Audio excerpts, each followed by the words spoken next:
M Jalaluddin Chowdhury এমন একটি নাম যে নামের সাথে জড়িয়ে আছে একজন সফল উদ্যোক্তা হয়ে ওঠার গল্প, পরাজয়কে স্বীকার করে সামনে এগিয়ে চলার গল্প, কোনরূপ প্রচারণা ছাড়া সমাজের জন্য নিরলসভাবে কাজ করে যাওয়ার গল্প।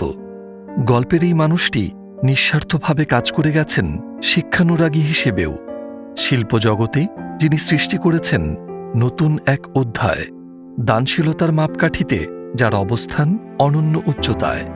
আজ আমরা শুনব তার জীবনের গল্প।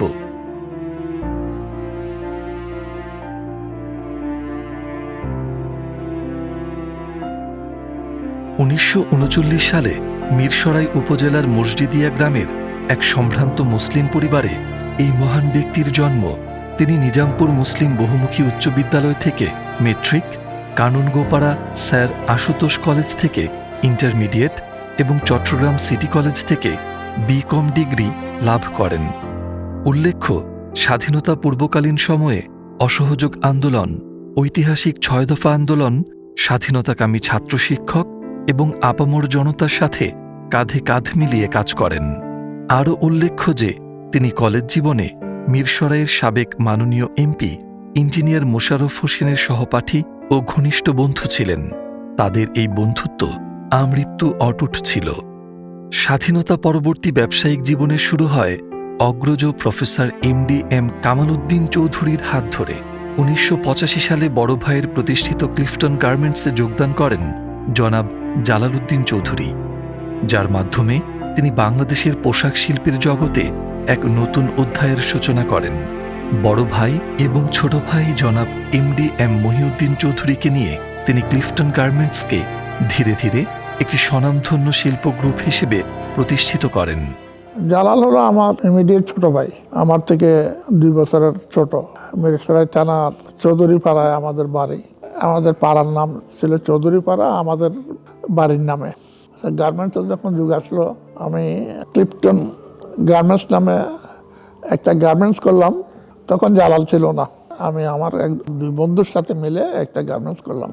তো গার্মেন্টস যখন করলাম ক্লিফটন গার্মেন্টস, তখন 1 বছরের মধ্যে লস হয়ে গেল আমাদের। অনেক লস হওয়াতে আমাদের আগের যে 2 পার্টনার ছিল বন্ধু, ওরা চলে গেল।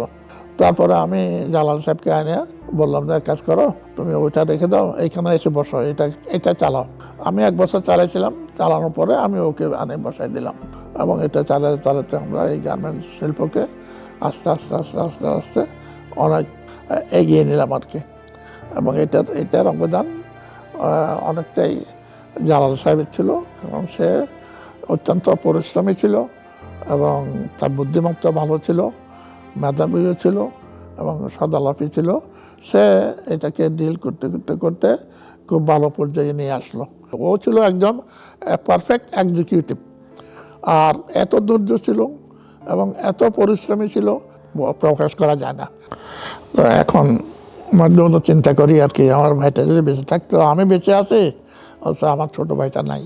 তো এটা আমার জন্য বিরাট দুঃখ এবং আমি অনেক অনেক দুঃখ নিয়ে এখন বেঁচে আছি আর কি। 300 জন শ্রমিক থেকে যাত্রা শুরু করে আজ 18,000 শ্রমিকের বিশাল একটি পরিবার ক্লিফটন গ্রুপ, যে পরিবার গঠনের পেছনে আসল নায়ক জালালউদ্দিন চৌধুরী, যার মূল লক্ষ্যই ছিল বাংলাদেশে অধিক পরিমাণে কর্মসংস্থানের সুযোগ সৃষ্টি করা। সে কারণে তিনি মেশিন নির্ভর কাজের চেয়ে মানুষ নির্ভর কাজকে বেশি প্রাধান্য দিতেন। ক্লিফটন গ্রুপের যে মজবুত ব্যবস্থাপনা নীতি তিনি প্রচলন করে গিয়েছিলেন, সে নীতির শেকড় ধরে আজও এই গ্রুপটি পরিচালিত হচ্ছে। বাংলাদেশের শ্রম আইনে বাধ্যতামূলক হওয়ার পূর্বেই তিনি শ্রমিকের সার্ভিস বুক প্রণয়ন করেন। তিনি আগেই বুঝতে পেরেছিলেন এটি কোনো এক সময় বাধ্যতামূলক করা হবে, যা তার দূরদর্শিতার পরিচয় দেয়। পরবর্তীতে অন্যান্য কোম্পানির মালিকরা তার কাছ থেকে এই বিষয়ে পরামর্শের জন্য আসতেন। তাছাড়াও 2টি ঈদ বোনাস, অর্জিত ছুটির নগদায়ন, আহার ভাতা সহ বিভিন্ন সুবিধাও তিনি বাস্তবায়ন করেন। প্রথম থেকেই জালালউদ্দিন চৌধুরী ছিলেন শিশু শ্রমের ঘোর বিরোধী এবং ক্লিফটন গ্রুপে তিনি তা নিষিদ্ধ করেন, যা কঠোরভাবে তত্ত্বাবধানও করা হতো। ওনার ফার্স্ট অফিস থাকে হচ্ছে খাতুনগঞ্জে। ওনারা ফার্স্ট গার্মেন্টস করে হচ্ছে এনায়েত বাজারে। এনায়েত বাজারে ফ্যাক্টরিটা যখন করে তখন আমি অনেক ছোট ছিলাম, বাট আমার কাছে ফেন্টলি মনে আছে সে একটা ফ্যাক্টরি থেকে আরেকটা ফ্যাক্টরি করলো, চাচা সহ মিলে একসাথে আরও একটার পর একটা ফ্যাক্টরি করেন। করতে করতে একটা পয়েন্টের মধ্যে অলমোস্ট 11টা ফ্যাক্টরি হয়ে যায়। হি ওয়াজ মোর ইনটু কোয়ালিটি ব্যাক দেন। উনি একটা স্ট্যান্ডার্ডে নিয়ে যাওয়ার জন্যে যা যা কিছু করণীয় দরকার সব কিছু করলেন। One of the most finest laboratory fix করলেন ফর দ্য ডাইং। এই যে প্রবণতা টু ইনক্রিজ 25% এভরি সিঙ্গল ইয়ার ওনার মাথার মধ্যে ছিলেন। উনি এটা সবসময় বলতেন যে আমরা we can increase our capacity by 25% some way or the other. হয়তো আরও কিছু সাপোর্ট যদি থাকতো তাহলে হয়তো উনি আরও অনেক র্যাপিড এক্সপেনশনে যেত। অনেক অবস্ট্যাকলের থ্রুতে যাওয়ার পরেও somewhat he made it through and he somehow made it. Struggle শুধু প্রথম দিক দিয়ে না, পরেও এসে অনেক স্ট্রাগল ফেস করেছেন। He would never take any kind of recognition. The kind of a person or personality he had, he would never take credit for anything. উনি করে যেতেন, ওনার জন্য recognition validation from somebody else was not important at all, and this is something that I really loved about him. করে গেছেন, করে ফেলছেন, কারো জন্য কোনো কিছু করে গেছেন, উনি কোনো সময় মুখ ফুটে তো বলতেনই না, সবসময় হাইড করে যেতেন। খুব কম মানুষ জানতেন উনি আসলে কী করেছেন। এবং এই ট্রেডটা আমার আব্বার আমি সবার চেয়ে বেশি পছন্দ করতাম। মানে মানুষ দেখানোর জন্যে, মানুষ থেকে নেম অ্যান্ড ফেম আর্ন করার জন্য, একটা সোসাইটিতে একটা নামের জন্য উনি কোনো সময় কোনো কিছু নিয়ে দৌড়ায়নি। Lot of opportunities to do lot of things, even if you felt somewhat deprived in lot of things, but he taught us how to be humble, he taught us how to be grounded. It came from both of our parents, both my mother and my father. My mother is a very grounded person. ওনার কাছে কোনো লোভ লালসা কিছুই নেই, ওনার কোনো চাহিদাই নেই। আর বাবাও কিন্তু তেমন একটা কোনো চাহিদার মধ্যে কোনো সময় পা দিতে দেখিনি। হ্যাঁ, উনি একটা ডিসেন্ট লাইফ লিভ করতেন, বাট উনি আমাদেরকে শিখিয়ে গেছেন কীভাবে হাম্বল এবং জেনারেস এবং কীভাবে গ্রাউন্ডেড থাকতে হয়। ওনার শিক্ষাটা এখনও পর্যন্ত আমরা কন্টিনিউ করছি। হাজার মানুষে ডিপ্রাইভ করে যাক, কিংবা we feel like we are being deprived or we are being given less important, উনি নাই, ওনার ভয়েডটা আমাদেরকে ফিল করাচ্ছে, ওটা it's not breaking us. So ওনার শিক্ষার কারণে আমরা উই আর স্টিল টুগেদার, এবং even after he left this world we are abiding by it and we find it this is how life should be. We understand it completely now. His teaching was absolutely spot on. এছাড়া শিক্ষিত নারী সমাজের জন্য তিনি কোম্পানিতে কর্মসংস্থানের সুযোগ সৃষ্টি করেছিলেন, কারণ তিনি বিশ্বাস করতেন নারীরা কেবল শ্রমিক হিসেবে নয়, অফিসের উচ্চপদস্থ পদেও কাজ করার উপযোগী। তিনি অফিসের প্রধান কার্যালয়ে বেশ কিছু নারী কর্মকর্তা নিয়োগ দেন, যারা আজ উচ্চ পদে চাকরি করছেন। তিনি যে কেবল শিল্প উদ্যোক্তা তা কিন্তু নয়, বড় বড় অনেক শিল্প উদ্যোক্তা তৈরির গুরুও তিনি। তার সাথে কাজ করে অনেক স্নেহতুল্য কর্মচারী শিল্প এবং ব্যবসা বিষয়ক অনেক জ্ঞান অর্জন করেন, এবং সে জ্ঞানকে কাজে লাগিয়ে অনেকেই বিভিন্ন বড় শিল্প গ্রুপের মালিক হয়েছেন। তাদেরকে জালালউদ্দিন চৌধুরী কিন্তু কখনোই তার প্রতিদ্বন্দ্বী ভাবেননি, বরং তাদেরকে বিভিন্ন সাহায্য করে গেছেন যাতে তারা সফল হতে পারেন। শ্রদ্ধেয় জালাল ভাইয়ের বর্ণাঢ্য জীবনের কথা বলতে গেলে এক কথায় প্রকাশ করা অসম্ভব। তিনি ছিলেন সৎ, পরিশ্রমী এবং পরোপকারী, জনবান্ধব একজন ব্যক্তি। সমাজের এমন কোনো খাত নেই যেখানে ওনার কর্মের স্বীকৃতি ছিল না।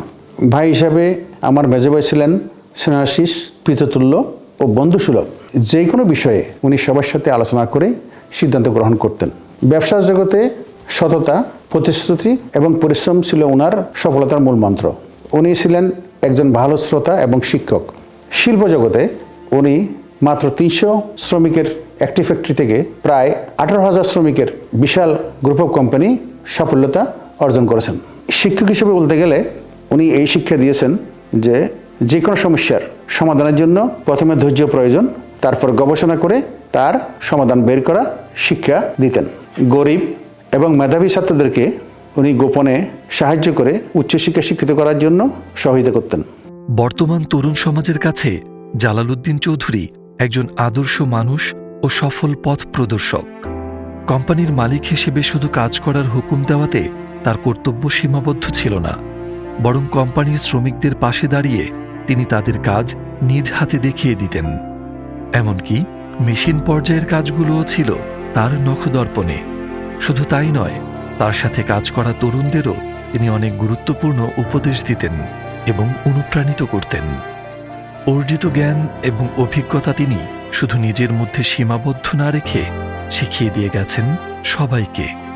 জালালউদ্দিন চৌধুরীর এমন জীবন ও কর্ম থেকে শিক্ষা নিতে পারে আজকের এই প্রজন্ম। আমার প্রিয় চাচা MDM Jalaluddin Chaudhuri was a man full of life, love and energy. He had the highest ethical standards and integrity.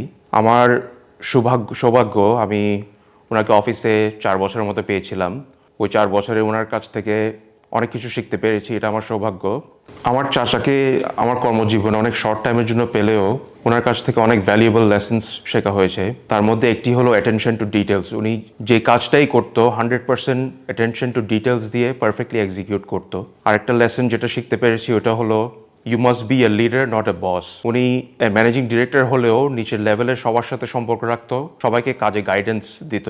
আমার এখনও মনে আছে উনি ফ্যাক্টরিতে এসে একদিন আমাকে কাটিং ফ্লোরে নিয়ে গিয়ে আমাকে দেখায় যে কাটিংটা ঠিকমতো হচ্ছে না, স্প্রেডিংটাও ঠিকমতো হচ্ছে না। উনি ওয়ার্কারদের পাশে নিজে দাঁড়িয়ে ওয়ার্কারদেরকে হাতে ধরে দেখিয়ে দেয় ফ্যাব্রিক কীভাবে স্প্রেড করতে হয়। এটা আমার জন্য খুব একটা ভ্যালুয়েবল লেসন ছিল, কারণ আমি তখন নতুন জয়েন করি কোম্পানিতে। তখন আমি মনে করতাম অ্যাজ এ ডাইরেক্টর আমি খালি আমার রুমে বসে থেকেই ম্যাক্সিমাম কাজ হবে, বাট এই কনসেপ্টটা আমার রং ছিল। কাজ করতে হলে গ্রাসরুট লেভেল থেকে উঠে এসে সব কিছু শিখে নিতে হবে। সময় যখন সবচেয়ে বেশি কঠিন হয় তখন নিজেকে সবচেয়ে বেশি ভালো রাখতে হয়, এবং সময় যখন সবচেয়ে বেশি কঠিন হয় তখন মরাল প্রিন্সিপালস অ্যান্ড স্ট্যান্ডার্ডস সবচেয়ে বেশি স্ট্রং রাখতে হয়। আমার চাচার প্রিন্সিপালস অ্যান্ড স্ট্যান্ডার্ডস এত স্ট্রং ছিল, আমি দেখতাম আমাদের এখানে অনেকজন একদিন কাজ করে চলে যেত। তারা চলে গেলেও উনি তাদেরকে ডেকে একদিনের স্যালারিটা দিয়ে ক্লিয়ার করে দিত। এত বড় ইম্প্যাক্ট আমার জীবনে হয়েছে ওনার কারণে। ওনার থেকে আমি ম্যাক্সিমাম লেসনগুলো শিখতে পেরেছি, even though for a very short time. I'm Isaac Daba, and today I just want to pay tribute to Mr. Jalal. I know we all gathered here to honor and remember him. I had the pleasure of knowing Mr. Jalal over the last 15 years. I was so saddened when I heard Mr. Jalal fell ill and subsequently when he passed on. I definitely will miss him. Mr. Jalal was a person that I looked up to, and he was always very fair, extremely customer service oriented, and a great partner. What I like most about him is that he always cared so much for all the people that worked at Clifton. He wanted to make sure that they all were paid well and had medical care and when they needed it. He wanted them to improve their livelihoods through their work at Clifton. Jalal exemplified the true meaning of a partner to us. His commitment to excellence, to high quality, set Clifton apart from all the other factories in Bangladesh. His legacy will continue to inspire us. একজন সমাজসেবী এবং সমাজ সচেতন ব্যক্তি হিসেবে Jalaluddin চৌধুরীর অবদান সর্বজন স্বীকৃত। সমাজের শিক্ষার মান উন্নয়নে তিনি স্কুল প্রতিষ্ঠা সহ স্কুল কলেজের বিভিন্ন ধরনের অবকাঠামোগত উন্নতি সাধন করেছিলেন। এর মধ্যে অন্যতম কৃতিত্ব হল বজলু সোবহান চৌধুরী উচ্চ বিদ্যালয়। 2003 সালে পিতার স্মৃতি রক্ষার্থে তিনি এই বিদ্যালয় স্থাপন করেছেন এবং মৃত্যুর আগ পর্যন্ত স্কুল পরিচালনা বোর্ডের সভাপতিত্ব করেছেন। সভাপতি হিসেবে তিনি এই স্কুলের ছাত্রছাত্রীদের পড়াশোনার মান উন্নয়নে কাজ করে গেছেন। তিনি যেখানে যে প্রতিষ্ঠানকে স্পষ্ট করেছেন তার জাদুর পরশ পাথরে সেটি উন্নতির চরম শিখর আরোহণ করেছে। সেটা কি শিল্প কি শিক্ষা প্রতিষ্ঠান, সবকিছুই। ওনার পরিচালিত প্রথম শিক্ষা প্রতিষ্ঠান হচ্ছে তার বাবার স্মৃতি কাতর বজলু সোবহান চৌধুরী স্কুল। সেটি আজকে উত্তর চট্টগ্রামের একটি বিখ্যাত প্রতিষ্ঠানে পরিণত হয়েছে। আপনারা শুনে অবাক হবেন, তিনি যখনই স্কুল পরিদর্শনে যেতেন আমাদের সাথে, তিনি আমাদের সবাইকে অবাক করে, তিনি একটি প্রতিষ্ঠিত ব্যবসায়ী হওয়া সত্ত্বেও তিনি স্কুলে গিয়ে সময় দিতেন।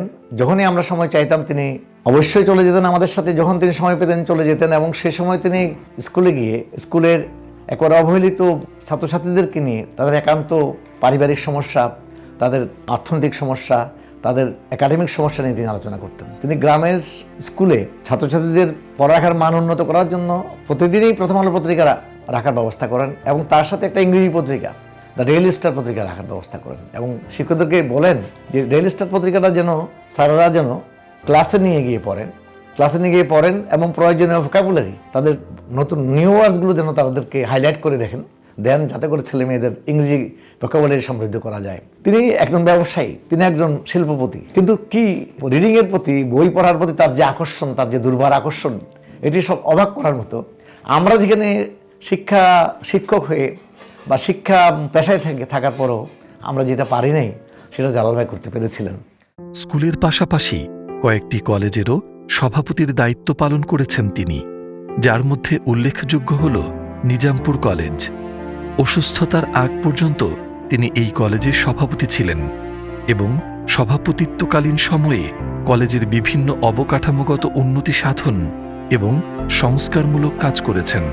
বড় ভাইয়ের নামে প্রতিষ্ঠিত প্রফেসর কামাল উদ্দিন চৌধুরী কলেজের তিনি দীর্ঘমেয়াদে সভাপতির দায়িত্ব পালন করেছেন।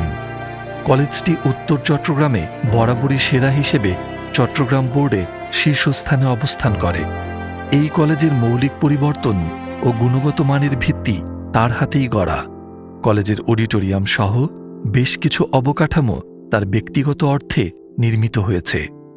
তিনি যখন সভাপতির দায়িত্ব গ্রহণ করেন নিজামপুর কলেজে, তখন এটি আর্থিকভাবে দেওয়ালিয়া হয়ে গেছিল। এমন অবস্থায় পৌঁছেছিল যে শিক্ষক কর্মচারীদের বেতন দিতে অসমর্থ ছিল প্রতিষ্ঠানটি।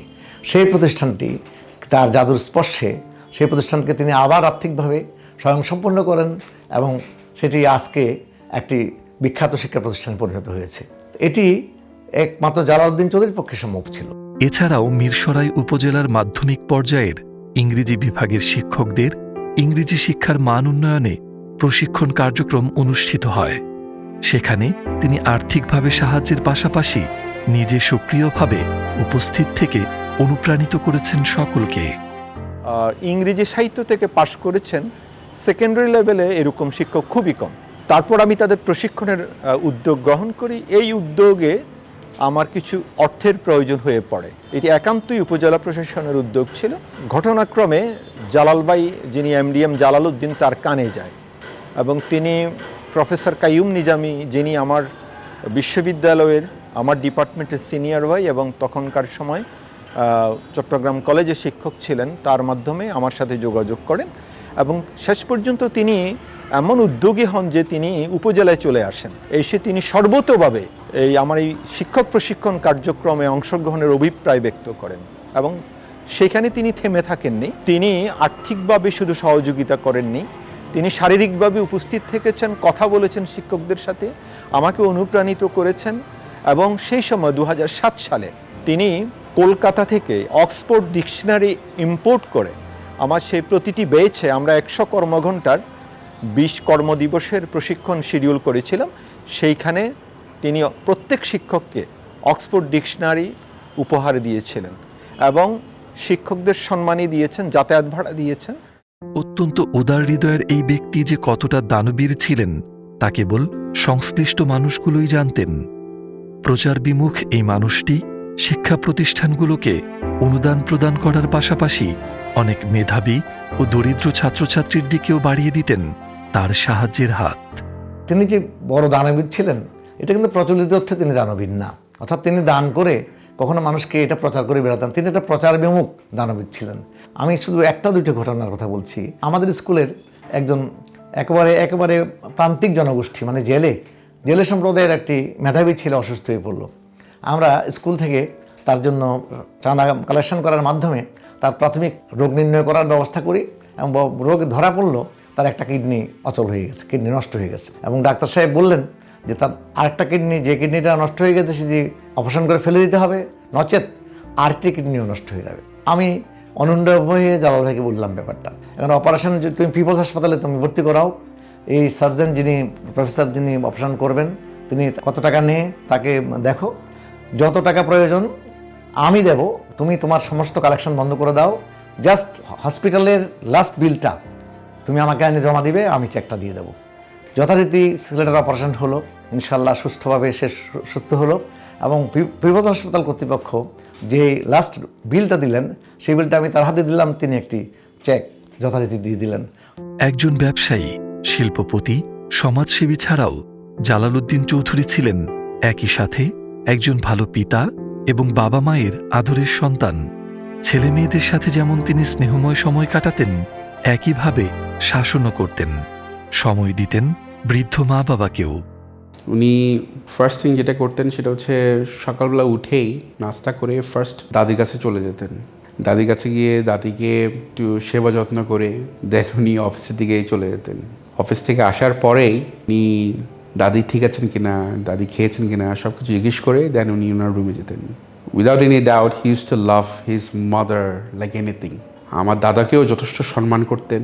দাদাকে সবসময় মানে উইথ এ রেসপেক্টেবল ম্যানার সবসময় কথা বলতেন। আমি আমার বাবাকে দেখেছি, আমার দাদার প্রতি মানে অন্য ধরনের ভালোবাসা ছিল। আমার দাদি যখন অসুস্থ হয়ে যান, ওনাকে নিয়ে হুইল চেয়ারে বসিয়ে ছাদে এনে রোদের মাঝখানে বসিয়ে অলিভ অয়েল মেখে দিতেন, চুল কোম্বিং করে দিতেন। সো ওনার দাদা দাদির প্রতি ভালোবাসা অন্যরকম ছিলেন। আমরা সবাই জয়েন্ট ফ্যামিলি ছিলাম, সবাই একসাথে থাকতাম। আমার সময়টা বার হয়ে যেত এমনিতে কোনো আমার অসুবিধা হয় নাই। ও চাইছিল এটা সবাইকে নিয়ে হাসি খুশি থাকবে, সবাইকে বাচ্চা টাচ্চাদেরকে নিয়ে এই ফ্যামিলির মা বাবা আত্মীয় স্বজন ভাই বোনেরা সবাইকে নিয়ে হাসি খুশিতে ওর জীবনটা যাক, ওইটাই চাইছিল। ও অন্য কিছু চাই নাই। আমি ফোন করতাম মাঝে মধ্যে, যেন তুমি আসতেছো না কেন, এতক্ষণ দেরি হয়েছে কেন? যে আমার সামনে ভাইয়ার বসা আছে, আমি এটা কাজ শেষ না করে আসতে পারবো না, হাতের কাজটা শেষ করে তারপর আসবো। 11টা 12টা বেজে তো আমি বসে থাকতাম, যে আসতো না রাতে থেকে। মানে কাজ পাগলা মানুষ ছিল উনি কাজ ছাড়া জীবনে কিছু বুঝতো না। আমার দেখা ছাড়া ও অন্ধ হিসেবে ওর দান করতো মানুষকে। ঠিক আছে, আলহামদুলিল্লাহ। উনি মানুষটা এত সুন্দর ছিল না, কিন্তু মনটা যে এত সুন্দর ছিল, এত ভালো ছিল মনটা, মানে বলার মতো না। টুকে আমাদের সময় দিত, আমাদের সাথে সবসময় খেলাধুলা মানে এইসব নিয়ে মানে থাকতো।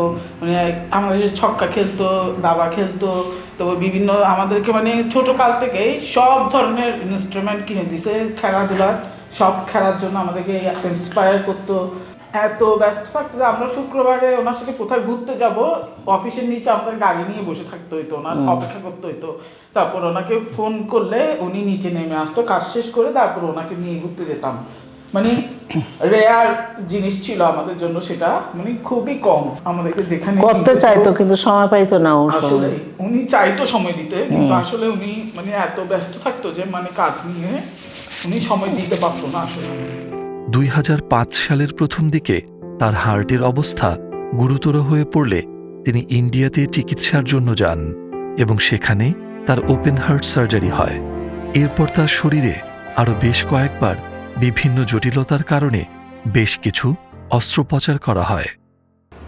উনি যখন দেখছেন এখানে আমাদের কিছুদিন থাকার পরে আবার বাবাকে নিয়ে থাইল্যান্ডে চলে যায়, তখন আম্মাকে নিয়ে যায়। আম্মাকে নিয়ে যাওয়ার পরে রাখি।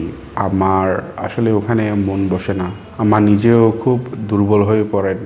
উনি আবার চলে আসেন, আমি আমার ছোটো ভাইকে দিয়ে পাঠিয়ে দিই। বাবা বললো যে চলো আবার একবার সিঙ্গাপুরে যাই। দেন বাবাকে সিঙ্গাপুরে নিয়ে যায়। বাবাকে সিঙ্গাপুরে যেতে যেতেই উনি এত অসুস্থ হয়ে যান, সিরিয়াস অবস্থায় ওনাকে নিয়ে যায় তাড়াহুড়া করে। By the time we reach to the hospital, সরাসরি হসপিটাল যাই, রিচ টু দ্য হসপিটাল, ওনাকে এমার্জেন্সিতে নিয়ে যায়।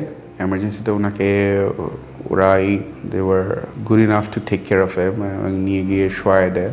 এবং আমি কাউন্টারে যেতে যেতে সে রাতের, আমি ভুলবো না ওই দিনকে কোনো সময়, তখন বাজে 1:05, 1:05 AM, এবং সেই আব্বার cardiologist already standing in the counter. এবং আব্বাকে খুব পছন্দ করতেন উনি, আব্বা বকাও দিতেন স্মোক করার জন্যে। সরি, আমি 2015 সালের দিকে সিঙ্গাপুরে চেক আপে থাকা অবস্থায় তিনি একটি বড় ধরনের স্ট্রোক করেন, যার কারণে তার শরীরের এক পাশ প্রায় বিকল হয়ে পড়ে এবং তিনি প্রায় সম্পূর্ণভাবেই পরনির্ভরশীল হয়ে পড়েন। আব্বার সাথে আমার ইন্টারাকশন খুবই ওয়াজ ভেরি মিনিমাল। সবচেয়ে কম সময় পেয়েছি আব্বুর সাথে আর কি। ইভেন দো খুব কম সময় পেয়েছি, যে সময়টাই পেয়েছি it was very meaningful for me. ওনাকে পেয়েছি আফটার হি কোল্যাপসড, ওনার অসুস্থ হয়ে যাওয়ার পরে। ব্যাংককে ওনার সাথে অনেক দিন থাকা হয় এবং কিছু সময় কাটানো হয় ওনার সাথে। আব্বুর সাথে কখনো রিজনিং করতে পারিনি, কোনো মানে he had answer for everything, he had solution for everything. শুধু আমাদের বেলায় না, আমাদের ফ্যামিলির আত্মীয় স্বজন সবার বেলায় মানে আব্বু ওয়াজ লাইক হি ওয়াজ দেয়ার, সবার জন্য কিন্তু সবসময় ছিল। বিপদে নর্মালি মানে কখনো সব কিছুর সলিউশনের জন্য আব্বুর কাছে সবাই আসতো, মানে আর কীভাবে যেন উনি সব কিছু একটা সুন্দর একটা সলিউশনও ক্রিয়েট করে দিত। একটা ইনসিডেন্ট বলছিলাম, মানে আব্বু কাজে এত মানে কাজকে এত প্রায়োরিটি দিত। আব্বু যখন সেকেন্ড দিন যখন আব্বু একটু উঠে বসতে পারে, মানে একটু নিজেকে মনে করছে হেলদি, মানে ওনার সেন্স আছে উনি বসতে পারবে, আমাকে তখন বলছিল মা আমাকে একটু ল্যাপটপটা দাও। আমি লাইক আব্বু আপনি সময় আপনি ল্যাপটপ নেবেন, আপনার মাত্র কালকে সার্জারি হলো। হি ওয়াজ লাইক আমি আজকে মানে তুমিও বুঝবা না, আমি আজকে একটা দিন কাজ মিস করবো, আমার 10 দিনের প্রেশার, মানে আমার 10 দিনের আরও কাজ বেড়ে যাবে। So he was so much into work, মানে উনি ওই একটা দিন ওনার লাইফের থেকে উনি ওয়েস্ট করতে চায় না ফর কাজের, মানে কাজ থেকে করার জন্য। আমার বড় ভাইয়ের বিয়ের সময়, রিয়ার ভাইয়ের বিয়ের সময়, তখন আব্বু খুব অসুস্থ হয়ে পড়ে। মানে আব্বু ওয়াজ একটা পার্সন ছিল যে কখনো আব্বুর অসুস্থ হচ্ছেন, মানে আব্বুর খারাপ লাগছে, আব্বুর শরীর খারাপ, আব্বু কখনো আমাদেরকে ফিল করতে দেয়নি, প্রকাশ করতেন মানে আমরা অলওয়েজ জানি আব্বু ইজ আ স্ট্রং পার্সন। আব্বু নিজের, আব্বু অসুস্থ না, আব্বু ভালো আছেন, উনি ওনার স্ট্রং সাইডটা আমাদেরকে দেখিয়ে গেছেন ছোটবেলা থেকে। আমরা সবসময় জানতাম আব্বু ইজ লাইক সুপারম্যান, মানে সব কিছুতে he is perfect. Owner will পাওয়ারটা আল্লাহ কি দিয়ে বানাইছে উই ডোন্ট নো অনেস্টলি। মানে উনি ওই কোলাপস করার পর থেকে অলমোস্ট কত was in 8 years. almost 7 years. 7 years he continued and he stayed and he fought.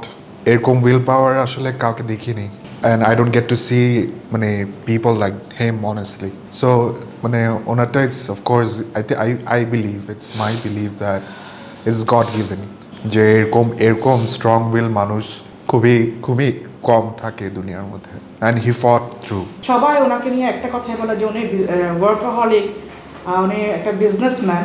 Of course উনি একটা পারফেক্ট বিজনেসম্যান, বাট উনি একটা পারফেক্ট ফাদার ফিগারও। আব্বু ফাদার হিসেবে যা করা দরকার সবই করছে আমাদের জন্য। টাইম কম দিচ্ছে অনেক, বাট মানে কোয়ালিটি টাইম দিচ্ছে আব্বু, যেটা আসলে এক্সপ্লেন করা পসিবল না, এক্সপ্লেন করা যাবেও না, যতটুকু যায় আর কি। খুব কমই টাইম দিত, ওই কম টাইমটা অনেক ইম্পর্টেন্ট ছিল আমাদের জন্য, সবার জন্য। আমি আমার কথাই কি বলবো, বাবা হিসেবে আমাদেরকে যা দেয় আব্বু সবই দিচ্ছে। এখানে আমাদের শুকর আলহামদুলিল্লাহ কোনো কমপ্লেইন নাই যে উনি যদি এতই ওয়ার্ক করতো তাহলে ফ্যামিলিতে কখন টাইম দিত। উনি ফ্যামিলিতেও টাইম দিত, যেটা আমাদের জন্য এনাফ ছিল।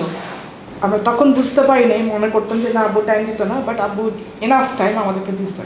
বাট লাস্টবার সত্যি কথা বলতে লাস্টবার যেবার আব্বুকে দেখতে গেলে আব্বু মারা যাওয়ার আগে, আমি ছিলাম না ওখানে, বাট আব্বু মারা যাওয়ার কিছুদিন আগে গিয়েছিলাম। কোভিডের জন্য প্রায় 2 বছর যেতে পারিনি আব্বুকে দেখতে। তখন আব্বুর এমন লাস্ট 2টা সার্জারি হয় যেটার কারণে আব্বু কোনো কথা বলতে পারে না। আব্বুর ওই চেহারাটা দেখে না তখন মনে হয়েছিল যে কাল আমি কোনোদিন আব্বুর জন্য আব্বুর কষ্ট মানে আব্বুর জন্য মানে চিন্তাও আনতে পারতাম না যে আব্বুর কোনো কিছু হোক, আব্বু যেন বেঁচে থাকে, আব্বু যেন এভাবে হলেও যেন বেঁচে থাকে। মানে ইট ওয়াজ বিং সেলফিশ, সত্যি কথা যেটা, বাট তারপরে ওই দোয়াটাই যেতাম। বাট উইদিন ফার্স্ট টাইম যখন আমি আব্বুকে ব্যাংকভাবে দেখি, আব্বুর কষ্টটা দেখি, লাইক গলার মধ্যে পাইপ, পেটে পাইপ, আব্বু যেভাবে ফ্লিক করতো, মানে আব্বু ওগুলো দেখে না ফার্স্ট টাইম আমি আল্লাহর কাছে ভাবে তোমার লাভ আব্বুকে আর কষ্ট দিয়ে না, আমার আব্বুকে এভাবে এটাই যদি উনি আর যদি এর থেকে ভালো হতে না পারে আপনি এভাবে ওনাকে নিয়ে যান। আমার কষ্টটা সহ্য হচ্ছিল না আমাদের দেখতে। আমি ভীষণ আরও থেকে যেতে পারতাম, রিগ্রেট করি আমি চলে আসছি, আব্বুর লাস্ট পর্যন্ত থাকতে পারিনি। লাস্টে আব্বুর থেকে মামুনি ওয়ার্ডটা শুনতে পারিনি, দেখে একটা হাসি দিত, একটা জড়াই ধরতো। লাস্টে আব্বুর সাথে আরেকটু টাইম স্পেন্ড করতে পারতাম।